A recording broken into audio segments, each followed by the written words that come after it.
Good morning, students. Today we will discuss the factors on which time period of a conical pendulum depends.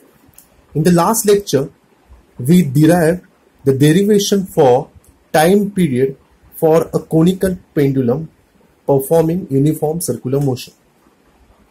The last lecture, we derived this particular formula, T equals to 2 pi under root of L cos theta upon G. This T stands for time period taken by the conical pendulum to complete one revolution. L represents length of the conical pendulum. As you know, what is G stands for? Acceleration due to gravity. And here theta represents when conical pendulum performs uniform circular motion, then angle made by that particular length with the vertical. Students, from this particular expression, we observe that if I keep G as a constant, theta as a constant, then we observe that T is only depending on what? Square root of length. So what is the first factor on which time period depends? Depends on the length of the pendulum. And how the relation will be? The relation will be like this. Time period for a conical pendulum is directly proportional to the square root of length of the pendulum. By keeping acceleration due to gravity is constant and theta is what? Constant. Students, second factor is what? If I keep length of the conical pendulum is constant, theta is constant, then we observe that T is totally dependent on what? Acceleration due to gravity. And that relation will be what? Inversely proportional. You can write here, time period of a conical pendulum decreases with the increase in G, and relation will be what? It is what? Inversely proportional to the acceleration due to gravity by keeping length and theta is constant. If I keep length and acceleration due to gravity is constant, then T, that is time period for a conical pendulum, is depending on what? Square root of cos theta. You can see here, square root of cos theta. Okay, now students, we will perform or we will do one numerical based on this particular formula. Students, let us do the one numerical. We will read the numerical. Merry-go-round usually consists of a central vertical pillar. You can see here, this is central vertical pillar. At the top of it, there are horizontal rods. You can see this is a horizontal rod which can rotate around the vertical axis, which can rotate like this. At the end of this horizontal rod, there is a vertical rod. You can see these are vertical rods and these are movable like a elbow joint. We can see when this particular rod is going to rotate, this particular joint rod or vertical rod is what? Moving outward. At the lower end of each vertical rod, there is a horse on which the rider can sit. So you can see here, there are some horses will be there. As merry-go-round is set into rotation, these vertical rods move away from the axle by making some angle with the vertical. You can observe here, it makes an angle with some, let the angle made by this particular rod when it start rotating, let the angle be what? Theta.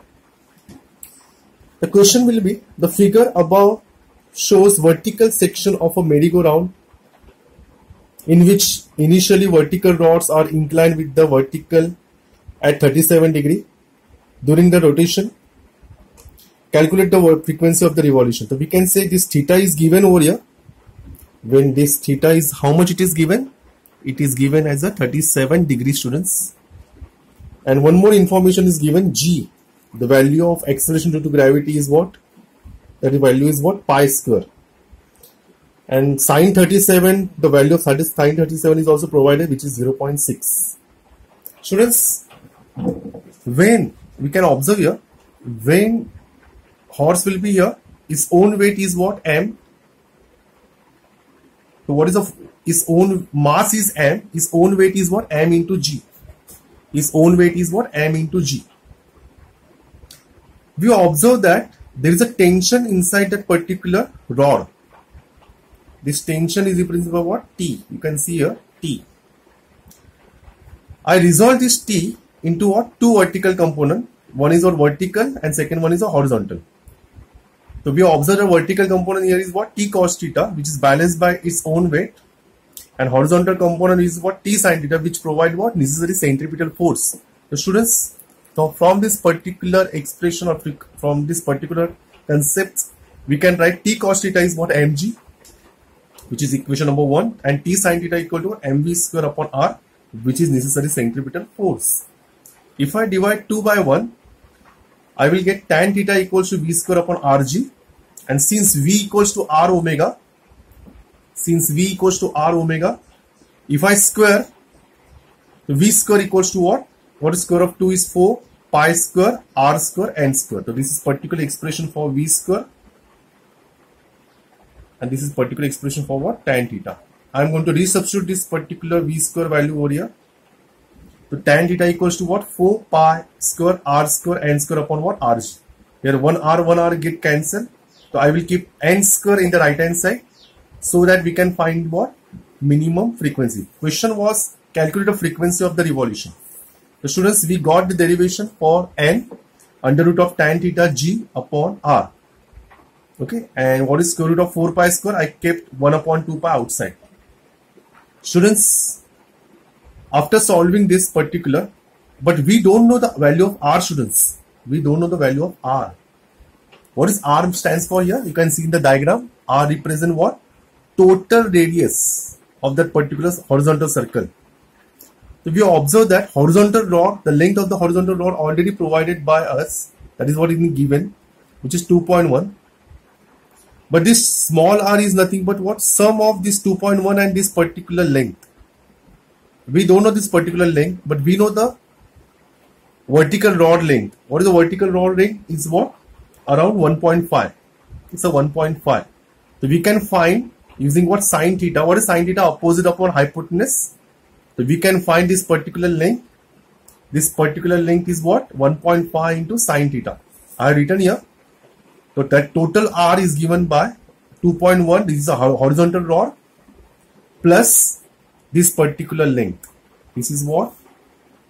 2.1 plus this particular length L1, which is L1 is what? 1.5 into sin theta. The students, 1.5 into 0.6, 0.9, 0.9 plus 2.1 is what? 3 meter. So I got the value of small r. I'm going to resubstitute over here. I shifted this 2 pi inside the bracket, inside the root sign, it becomes 4 pi square. And what is the value of g? Pi square get cancelled. If I put the value of r, I will get this particular frequency. What is the unit of frequency, students? 1/4 revolution per second. Hope so you understood the numerical. Thank you very much.